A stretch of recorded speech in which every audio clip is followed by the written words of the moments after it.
volta com mais um programa do VIP Está, o seu, o meu, o nosso podcast, onde você brilha junto comigo. E a nossa convidada de hoje, ela é muito especial, doutora Rafaela Brits. Muito obrigada pela sua presença aqui.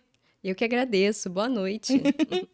Doutora Rafaela, estou animada, empolgada, porque eu trouxe mulheres incríveis, assim como você. Cada uma falou de um tema, mas eu não poderia deixar passar essa temporada sem falar sobre saúde mental, sem falar sobre a área da psicologia. Para quem não sabe, a doutora Rafaela é psicóloga e ela vai se apresentar aqui para a gente. Eu queria muito que você contasse um pouquinho sobre você, quem é a Rafaela, como a psicologia te encontrou, você encontrou a psicologia. Conta pra gente. Exatamente. Meu nome é Rafaela Brits, sou psicóloga clínica, sou sócia da Multimentes Clínica e Consultoria de Psicologia, que fica localizado aqui na cidade de Niterói, em Caraí. Legal, bacana. E há quanto tempo já isso, Rafaela? Desde 2017. Eu Temos lembro uma que boa eu jornada. conheci, gente, para quem não sabe, tá, eu conheço a família da Rafaela, a família de psicólogos, seu pai maravilhoso, Jaziel, doutor Jaziel. E é uma empresa familiar, vocês trabalham juntos, né? Isso mesmo, E né? quais são as áreas principais que vocês têm lá na clínica? Nós temos a psicanálise, a psicologia clínica, nós temos a psicologia de família, né? A psicoterapia sistêmica, que atende casais, famílias. Nós temos a estimulação cognitiva para idosos, Gente, que a incrível! psicopedagogia. E temos outros parceiros também, como nutricionistas. Estamos num processo de expansão da clínica. Que coisa maravilhosa. E eu sei também que vocês cuidam muito de crianças autistas, né? Tem Sim. também todo esse trabalho. Ou seja, é um atendimento completo para toda a família, para Sim. todas as idades.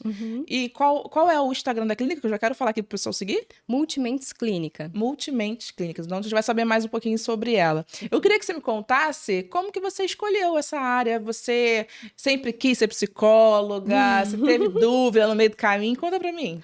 Bem, a psicologia me escolheu. Eu não queria. Nossa, que legal. Eu tinha muito preconceito. É mesmo. Eu tinha medo, né? Porque quando esse tema começou a surgir na minha vida na área da adolescência, nesse período, em que o assunto começa a surgir nas escolas, e aí, o que você vai fazer de vestibular, né? Já começa aquela sondagem desde o Fundamental 2, né? Na transição para o ensino médio. Sim. E todo mundo falava para mim, você vai ser psicóloga? Você tem cara de psicóloga? Nossa, psicologia, né?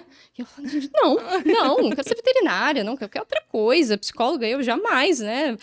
Primeiro, eu não quero saber de gente, né? E segundo, não quero morrer de fome, porque essa era a visão da época, né? A respeito da psicologia. Então, eu tinha muito preconceito, eu não queria. Você foi seu maior desafio, então. Exatamente, eu fui meu maior desafio. E o que aconteceu para você mudar a direção? Bom, eu passei por um processo de orientação profissional. Eu fiz, né, quando eu estava na véspera do vestibular, ainda no segundo ano do ensino médio. Interessante. Gente, estava lá, né, o que todo mundo já tinha visto, a ciência comprovou através dos testes, né? Que o seu perfil era todo para ser psicóloga. Acredito que seus pais ficaram muito felizes, né? Sim. Você é a filha que está dando continuidade ao legado da família. Com certeza, porque na época eles já trabalhavam na área, mas a clínica ainda não existia. Entendo. A sociedade ainda não existia. Entendo. Então, também foi uma surpresa para eles, porque eles nunca cobraram, nunca pressionaram. Você podia escolher. E nem imaginavam, porque eu não falava, né, que ia ser psicóloga. Então, resolvi encarar, né, o vestibular, passei para faculdade e me encontrei no curso. Depois que eu entrei, falei, No primeiro ano você já se encontrou? Já. Desde o primeiro ano da faculdade você falou, nossa, eu fiz a escolha certa. Exatamente. E deve ser uma sensação de realização hoje para você ter escolhido esse caminho. Até porque eu via colegas de turma com uma crise em relação a isso. Eu não tô no lugar que eu gostaria de estar. A psicologia não é para mim, para onde eu vou. E eu falava, gente, mas eu não sinto isso, né? Não sinto nenhuma angústia em relação à carreira e à profissão. Desde cedo eu comecei a fazer estágio, que foi um diferencial na formação. Já começar com experiência prática desde o segundo período de faculdade. Nossa, que legal. Você começou muito novinha, então. Exatamente. Então, isso já foi me dando vivências. Eu comecei a estagiar num hospital, lá na Barra, na área de reabilitação neurocognitiva. Olha. Foi ali o meu primeiro contato com a área da neuropsicologia, né? Do estudo da ciência voltado para a reabilitação. Então, depois que eu saí desse estágio, fui direcionando os meus estágios seguintes para essa área de desenvolvimento infantil como um todo. Eu ia te perguntar exatamente isso. Hoje, em qual área você é mais atuante na clínica? Interessante, eu comecei muito com o público infantil, mas da pandemia para cá, o meu público se tornou de adolescente. Olha, Eles que foram crescendo, foram interessante. indicando para outras famílias, então a Olha. maioria dos meus pacientes hoje são de adolescentes, nem são de criança. Que legal! Uhum. E eles devem ter identificação com você, né? Sim. E você hoje já está totalmente preparada até para orientar os profissionais, né, que estão querendo, quem sabe, desistir, Isso. a não desistirem, né? Eu acho que Perfeitamente. você hoje já consegue mostrar um pouco da experiência que você tem, né? De ter continuado, de não ter desistido. Você chegou a pensar em desistir em algum momento ou não? Não. Sempre foi algo que você, depois que tomou a decisão, Uhum. seguiu em frente. Sim, eu tive algumas resistências, porque a psicologia é uma área muito difícil para você se estabelecer bem profissionalmente no mercado. Demora, né? Para você atingir o que a gente considera hoje um sucesso, é um trabalho de formiguinha que precisa ser construído com muito esforço. Então, eu vi muitos colegas meus migrando para outras áreas por não ter o devido retorno, né, de tanto investimento. Mas eu não sei explicar, porque realmente eu me identifiquei com uma questão de propósito mesmo, né? É nesse lugar que eu estou, então eu vou fazer o meu trabalho, vou fazer o meu trabalho bem feito, e aos poucos o resultado disso vai aparecendo. Não, eu tenho certeza disso. Eu já tive a oportunidade, gente, pra quem não sabe, já tive a oportunidade de ser atendida por ela. Maravilhosa. E eu recomendo. E quero aprender mais com você, porque eu vejo sempre a Rafaela, gente, sempre assim, no centro, sabe? Sempre ela tá no eixo. Eu sempre vejo a Rafaela assim. Eu admiro você demais, Rafa. Eu quero estar sempre pertinho de você, que eu sempre aprendo, tá? Queria que você falasse um desafio que você teve, o que você enfrentou, assim, como um desafio. Se foi a organização da clínica, enfim, o que aconteceu? Se teve algum desafio? Eu acredito que sim, né? Qual Muitos. foi? O processo, por si só, já é um grande desafio. Você ter esse olhar, né, de que você precisa encarar os desafios ajuda bastante a não desistir, a ter constância. Mas é claro que nós tivemos alguns episódios específicos, como o da pandemia, por exemplo. Como que foi isso? Foi bem delicado, porque no ano de 2019, nós decidimos expandir o espaço físico da clínica, mudamos de espaço, né? Pegamos uma sala maior. Então, passamos o segundo semestre de 2019 nessa transição. Só ampliando o físico. Ampliando o físico, e aí chegamos a estrear a clínica nova, e em 2020...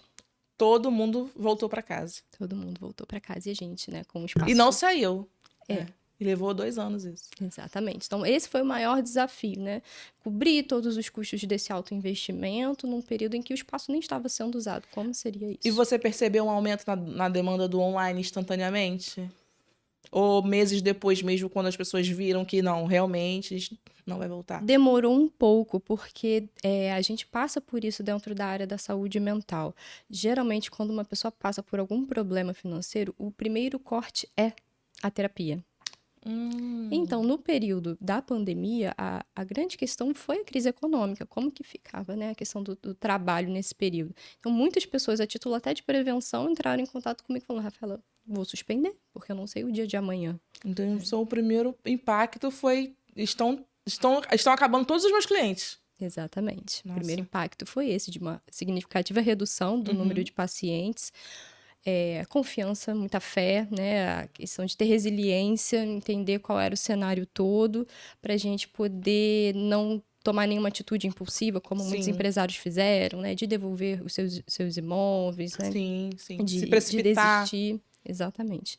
E ali, aos poucos, nós fomos trabalhando bastante com aqueles que ficaram, e a questão da saúde mental ficou muito deflagrada com a pandemia, né? Verdade. Porque a boa gestão das emoções fez as pessoas passar de uma maneira melhor pelo momento da dificuldade da pandemia. Eu acho que quem nunca tinha tido acesso a um psicólogo na pandemia, muito provavelmente passou a ter esse primeiro contato. Sim, e para os psicólogos também foi um bom momento, porque nós precisamos nos reinventar, ousar, arriscar no modelo online, inclusive com crianças. Você tinha alguma resistência com o modelo online? Tinha. Então mudou para você depois de ter que passar por isso, né? Sim, mudou bastante. Eu fui estudar, entender, aprender com quem já tinha um pouquinho mais de experiência, fui aplicando e vi que dava certo. Totalmente, né? Hoje está consolidado o atendimento online. E você, mesmo depois da pandemia, hoje, você tem seus pacientes online e os pacientes presenciais? Muitos online. Que bacana. Tem 2 dias na semana que eu atendo praticamente online. Eu acho que foi um comportamento global. Todo mundo que experimentou e conseguiu manter os resultados, né? Ter eficácia sem perder, conseguiu manter e está nesse modelo até hoje, de online, do virtual. O que você tem observado hoje? Eu, na minha opinião, tá? Vejo que tem uma espécie de caos mental na sociedade. Queria que você, como uma especialista da área, me dissesse se sim, as pessoas estão com um alto índice de tudo o que é uma questão, por exemplo, emocional, né? Ansiedade, depressão, excesso de trabalho. Isso está acontecendo? Olha, eu tenho uma visão um pouco diferente. Eu entendo que sempre aconteceu. Só que antes, a saúde mental era muito negligenciada. Antes você tinha que dar conta sozinho. Antes isso era frescura. Antes era um tabu. Hoje, as pessoas estão com mais acesso ao conhecimento, estão entendendo aquilo que elas sentem e estão... até pela questão do próprio aumento do uso das redes sociais, né? Estão vindo mais a público falar das suas questões. Então, eu acredito que hoje as pessoas estão conversando mais sobre o tema, estão admitindo que precisam cuidar da saúde mental. Eu percebo que as pessoas estão mostrando mais suas vulnerabilidades. Estão mostrando não só... Antes a rede social era um corte só das partes boas. Hoje a gente já vê pessoas falando de momentos de extrema vulnerabilidade. Isso mesmo. Então, isso é muito positivo pro alcance da psicologia, né? Para ampliação do acesso à saúde mental por toda a população. Eu tenho um pensamento que a gente não precisa esperar algo acontecer para ter um acompanhamento. Isso. Todo mundo pode fazer, né, um acompanhamento, porque a nossa vida, ela tem várias camadas. E eu acho que esse autoconhecimento que você consegue fazer até mesmo com a ajuda de um profissional te prepara para possíveis problemas do futuro. Isso mesmo. Tem esse poder, não é? Com certeza. Trabalhar até num caráter preventivo. Trabalho de psicoeducação. A gente não costuma dizer que conhecimento liberta? Verdade. Então, autoconhecimento nos liberta de nós mesmos. Perfeito. Quanto mais a gente se conhece, mais a gente usa as nossas características a nosso favor e não contra a gente. Perfeito. Só que fazer isso sozinho é muito difícil. Exatamente. É importante ter as ferramentas corretas com um profissional adequado para desenvolver esse autoconhecimento. Não, sensacional. Eu queria saber como é que você faz, tendo 2 filhos lindos, para equilibrar a sua vida profissional com tudo isso que acontece, com as demandas da clínica, com os seus pacientes, com a gestão da clínica e com a sua maternidade, com a sua família. Como que você faz para conciliar? Bom, tentando aplicar na minha vida aquilo que eu prego para os pacientes, né? Um dia de cada vez. Perfeito. Tendo muita resiliência, admitindo a vulnerabilidade, admitindo que precisa de ajuda, reconhecendo porque é muito difícil, né? Muitas vezes as mulheres empreendedoras já trazem essa marca da força, né? Eu dou conta, eu consigo, eu aconteço, né? E a maternidade faz muita coisa mudar dentro de nós e dentro da organização familiar. Então, admitir que precisa sim de uma rede de apoio, construir essa rede de apoio de maneira intencional, pensando a dedo, né? Quem vai estar junto com você nessa jornada, para a missão, para o propósito profissional, não precisar parar totalmente. Porque muitas mulheres se frustram nessa jornada por conta de grandes interrupções. Nossa. Eu precisei reduzir. Sim. Mas não parar. Sim. Eu precisei adequar. E nisso que eu reduzi, eu abri espaço para outras. Hoje não somos mais só nós 3 na clínica, hoje nós somos 7 pessoas trabalhando. Então, eu entendi que ter esse olhar foi importante até para gerar vida para outras pessoas, gerar emprego mesmo, gerar renda. Abrir um espaço na sua vida e para outras vidas. Exatamente, até porque tem muita competição dentro da própria psicologia. As pessoas se veem como adversárias. Um paciente procurou você, não procurou a mim. Não posso dizer que minha colega é psicóloga, senão as pessoas vão procurar ela e não vão a mim. O marketing dentro da psicologia também tem uma série de limitações, regras e restrições. Então, é um campo difícil. Mas quando todo mundo se ajuda, fica muito mais leve. sabe? Não, eu acredito muito nisso e para tudo na vida. Eu acho que a gente tem esse poder de usar a nossa voz e de ajudar as pessoas também a se encontrarem. E isso começa a partir do nosso posicionamento. Se a nossa Uhum, vida está posicionada, todas as outras coisas começam a ter que entrar em ordem. isso, Agora, quando nós não estamos posicionados, a desordem, ela provavelmente vai nos encontrar também. Eu acho que a exatamente. gente tem a vida que a gente tolera, né? A gente fica com aquilo que a gente tolera na nossa vida. E isso eu aprendi muito ao longo do tempo e com diversas experiências. E foram vários aprendizados. O poder do não, você falar não para aquilo que não faz mais Nossa. sentido. Como o não foi poderoso na minha vida. Uhum. Entender que o porquê eu fazia o que eu fazia. Por que que eu tô sempre querendo fazer de determinada forma? Qual foi, né? O que que aconteceu que me levou a sempre agir assim? Então, foram várias descobertas com profissionais da psicologia que eu fui tendo ao longo da minha vida, estudando também, que foi descobrindo, inclusive a parte da comunicação, que é algo que eu Uhum. amo. Tudo isso vem de um processo desse autoconhecimento. Então, você que está assistindo a gente, faça o seu processo de autoconhecimento, também tenha uma experiência com um profissional para olhar todas as áreas da sua vida e principalmente também até para projetar para o futuro, né? Para Uhum. pensar no futuro, para ir atrás daquilo que você sonha, daquilo que você quer. Tem muitas mulheres que elas não alcançam o que desejam e elas simplesmente não fazem nada para alcançar. Elas simplesmente se contentam com o que têm. Isso. E precisa ser ativada, precisa ser desafiada a ter um movimento diferente, a confrontar aquilo que pode estar atrapalhando. E eu percebo que toda vez que a gente confronta a nós mesmos, a gente cresce, tem um Sim. crescimento. Uhum. À medida que a gente vai se desenvolvendo, a gente vai alcançando mais pessoas, vai mudando de cenários, de mesas, de Sim. lugares, e coisas novas vão acontecendo para nossa vida, né? Novos acessos. Novos acessos, novas pessoas, novos lugares. O que que você pode compartilhar com a gente de um momento assim transformador na sua jornada? Qual você acha que foi um momento mais transformador na sua jornada como empresária? É, pegando o gancho do que a gente acabou de falar, para mim o mais impactante e transformador quando caiu a ficha de que a brincadeira era séria, né? De que há muita responsabilidade quando você constitui uma clínica, quando você tem um CNPJ, quando você tem uma identidade, uma marca que se torna referência na cidade, você começa a perceber que o seu nome está chegando em lugares que você nem imaginava, né?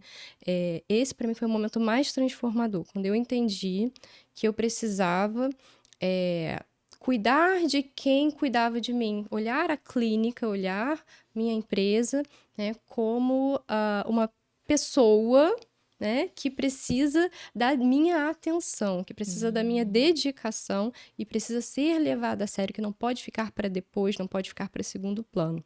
A partir do momento que eu vi que outras pessoas faziam parte já dessa empresa, e eu estava ali desenvolvendo pessoas, gerando vida, né, gerando recursos, Verdade. ali eu me senti mesmo muito transformada.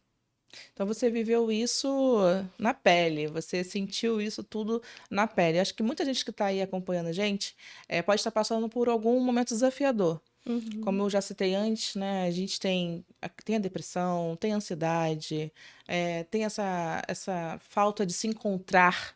Muitas pessoas estão precisando também fazer transição de carreira, não sabe por onde começar, ou tem medo de fazer uma transição de carreira. Qual seria seu conselho? O que que você orienta quem está aí assistindo a gente agora e está passando por um momento difícil? Um momento de ruptura, um momento de acabou de encerrar um ciclo. O que que essa pessoa precisa fazer?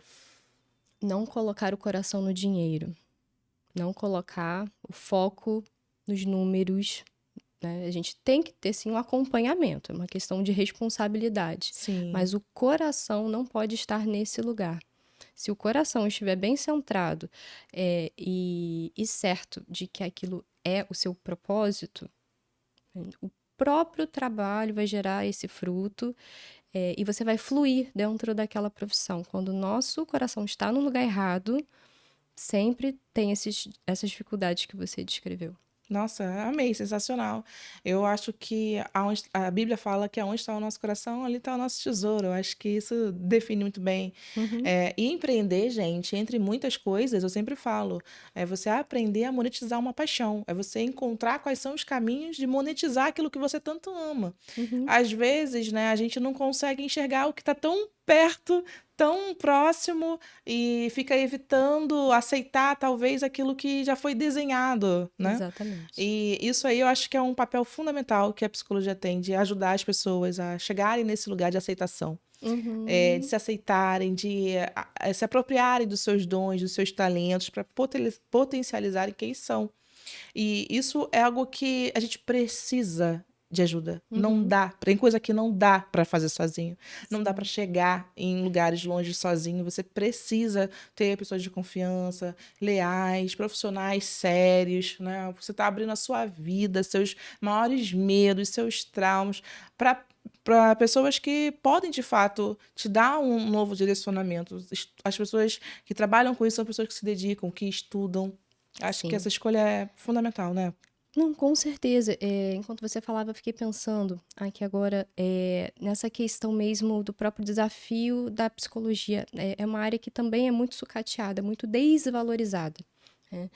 Até por aquilo que eu falei no início. É a primeira área a ser cortada do orçamento de uma família, né, quando alguma situação financeira acontece. E também há uma questão socioeconômica do nosso país, em que muitas pessoas nem têm condições de acessar, né, o tratamento de psicologia, muitas vezes dependem do SUS ou de planos de saúde. E aí o profissional, ele que quer empreender na área de psicologia, vai se sentindo desvalorizado, vai se sentindo desmotivado. Anos de investimento, de formação, de qualificação e pouco retorno. Mas eu fui aprendendo ao longo desses anos que se eu deixasse o mercado determinar o meu valor, eu Entendo, ficaria muito frustrada. entendo. Quando eu comecei a enxergar o valor que eu tinha através da promoção de saúde mental que eu estava oferecendo para as pessoas que passavam pelo meu caminho, eu fui me autorizando Perfeito. a mostrar para o mundo qual era o valor, inclusive monetário, do meu trabalho.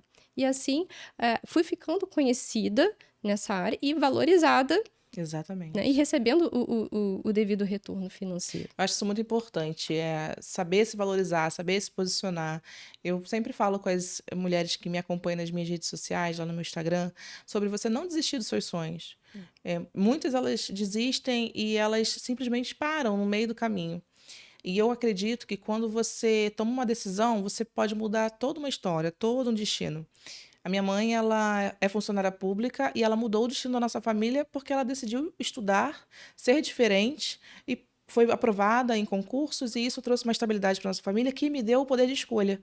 Então, se ela Uhum. não tivesse feito tudo o que ela fez, eu talvez não poderia estar aqui hoje trabalhando com podcast. Então, a Isso. decisão que a gente toma na nossa vida é como é sério, como é importante a gente assumir o nosso lugar, a gente acreditar nos nossos sonhos, a gente correr atrás. Se você não está fazendo por você, talvez você precise fazer, né, durante um tempo por alguém, pelos seus futuros filhos, por pessoas que te amam. Eu Isso. acho que o que não pode, o que a gente não pode é entregar os pontos, né? Uhum. Mesmo com dificuldade, conseguir seguir em frente e procurar pessoas que acreditem nos nossos projetos. Eu queria que você compartilhasse um pouquinho sobre a questão de superação. Nós, mulheres, precisamos nos superar o tempo todo.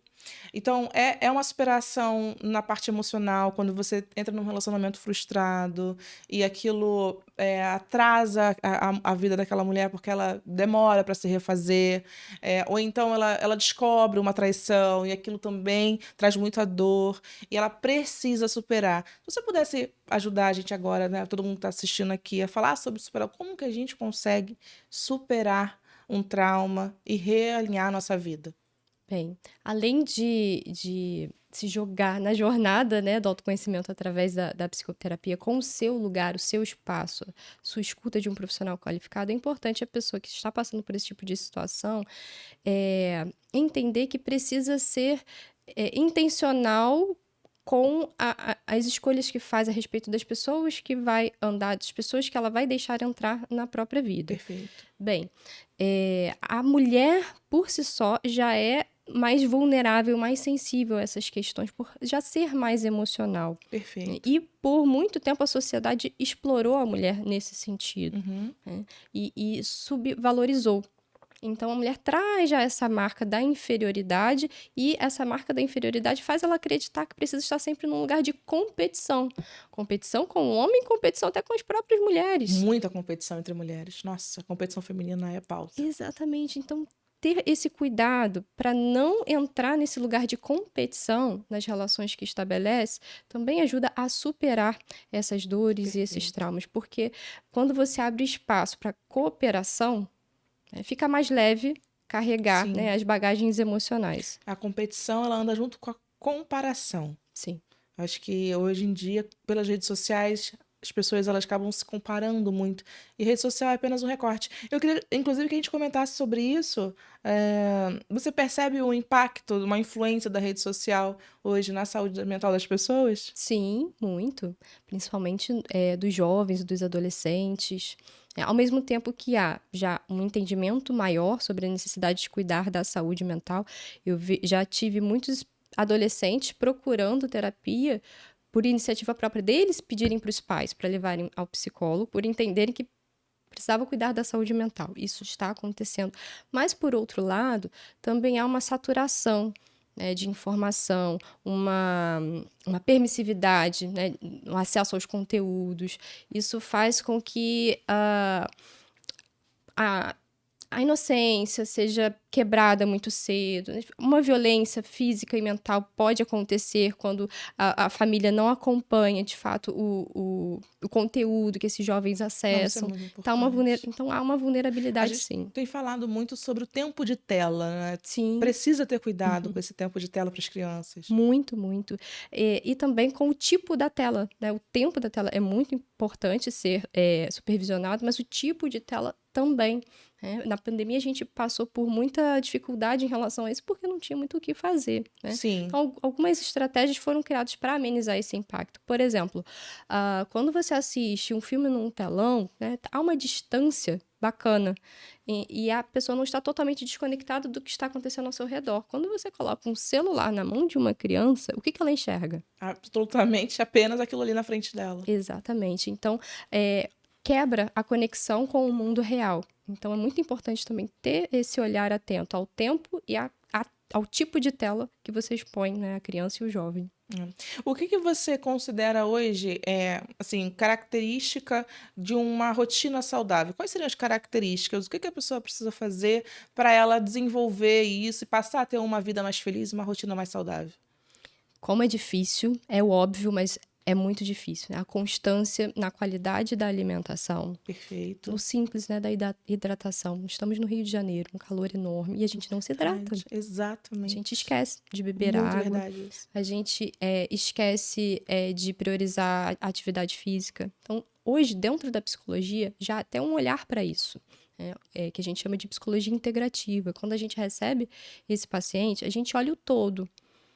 Eu já tive contato com casos de pessoas com sintomas de depressão que eram, na verdade, um caso de pessoa contaminada por cobre e chumbo, metais pesados e alumínio. Exatamente. Nossa, Não gente, tinha estão ouvindo isso? Olha a influência que tem a alimentação, olha a influência que tem os nossos hábitos na nossa saúde mental. Exatamente. Então, tudo influencia na nossa mente. A gente acha que não, mas nós somos seres que estamos em troca com o ambiente o tempo todo. Eu vi uma matéria com um estudo que falava sobre o poder da oração, de acalmar, o poder da oração, de trabalhar áreas nossas cerebrais. Eu achei aquilo tão incrível. Sim, hoje a ciência já provou o poder da espiritualidade na vida da pessoa. Que incrível. A gente tem a liberdade para escolher que religião vai seguir, aquilo que faz um sentido para ela, mas a espiritualidade é inerente a todo ser humano. Então, inclusive, já existe uma especialidade da psicologia que se chama logoterapia, que foca muito nesse olhar pela perspectiva, né, da espiritualidade, dessas práticas. Gente, eu já tô aprendendo muito aqui com a doutora Rafaela. Amém, já vou querer saber mais sobre isso. Exatamente. Sabe que eu já pensei em fazer psicologia, mas aí depois eu falei assim, não, deixa eu ficar na área da comunicação. Mas eu me identifico muito, mas a comunicação usa muito da psicologia. Não, total, muito. Quem sabe lá na frente. Mas por enquanto eu tô bem focada em áreas, né, de oratória e comunicação. Mas eu me interesso demais, eu sou apaixonada, tô amando ter você aqui. A gente falou sobre várias coisas super interessantes e aí eu queria que você deixasse uma mensagem de inspiração, uma mensagem motivacional. O ano tá começando, como as pessoas podem tornar o seu ano um ano especial? Bem, não tem como falar de outra coisa a não ser a fé, né? Tem que ter fé para fazer qualquer coisa acontecer, Verdade. né? A fé não move montanhas. Então, como Verdade. você quer criar uma empresa sem fé? Sem Exatamente. acreditar lá na frente, né? Sem apostar numa visão daquilo que você ainda não pode ver materialmente agora. Você aposta que aquilo ali vai fluir, que aquilo ali vai vingar. Então, tem que ter fé naquilo que você faz. Se você, que é a pessoa, está à frente, não tiver fé, como é que você quer que um cliente aposte em você? É verdade. Não tem como. É verdade. Então a gente vai seguir acreditando muito nesse ano. Eu tenho certeza que viveremos coisas maravilhosas. Gente, foi demais ter a doutora Rafaela aqui. Muito obrigada. Fala qual é o seu Instagram para todo mundo te seguir, te acompanhar. PC Rafaela Brits. PC Rafaela Brits. E é claro, Rafaela, olha, eu já comentei anteriormente, vou falar sobre a minha marca de óculos. Deixa eu te contar essa novidade. Esse aqui é o óculos da minha coleção. Camila Nascimento. Olha, gente, esse aqui é lançamento, hein? Esse aqui é lançamento. E a gente também tá lançando com essa nova case aqui maravilhosa. Bem mimada, né? E eu tô bem empolgada de estar lançando essa coleção nova, porque eu tô assim, empreendendo, fazendo o nosso podcast. Eu acho que melhor do que falar é dar o exemplo. Então, mulherada que tá assistindo, faça seu sonho acontecer, corra atrás dos seus projetos, dos seus objetivos, porque é só assim que a gente pode descobrir a nossa melhor versão, é só assim que a gente vai se desenvolvendo, errando, acertando e se permitindo. Tô certo, doutora? Está certíssima. Existe até uma teoria que comprova isso. O Piaget, ele fala sobre aprendizagem pela perspectiva do erro. Perfeito. Não é que você tem que sair errando de Sim, propósito, claro. não é isso, Sim, né? entendemos. Mas como a gente tem que acolher o errar na nossa jornada, Faz porque parte. quando a gente olha para isso, a gente evolui numa velocidade muito mais rápida do que sempre prevenir e tentar acertar, né? Tentar uma perfeição utópica que não existe. Eu costumo dizer assim, para algumas amigas, quando elas vêm conversar comigo, eu falo, se trate como você gostaria que a sua melhor amiga te tratasse. Fale com você como você gostaria que a sua melhor amiga falasse, porque nós somos, às vezes, muito cruéis. Sim. Temos pensamentos que nos maltratam, quando, na verdade, a gente só deveria se acolher. Tudo que nós fizemos na nossa vida, no passado, foi naquela consciência que nós tínhamos. Hoje nós amadurecemos, teríamos provavelmente outras decisões, mas acolher esse sentimento, acolher quem nós fomos, né, um dia, eu acho que também ajuda a se manter no presente com energia vital, sem perder força, sem ficar desacreditada. Acho que não dá para parar. Acho que a nossa vida pode ser ressignificada, independente, né, do que aconteceu, das marcas que você tem hoje na sua história. Mas eu acredito muito que Deus transforma todo trauma em testemunho. Com certeza. É nesse lugar, né, em que nós somos muito mais usados, que o nosso propósito flui. A gente só tem duas escolhas na vida: ou ficar no lugar da dor, né, da ferida, ou usar aquela marca para ajudar outras pessoas a superarem também. É sobre isso, maravilhosa. Muito obrigada, quero ter você aqui mais vezes, viu? Obrigada. Até o próximo. Até. Obrigada, pessoal. Tchau, tchau.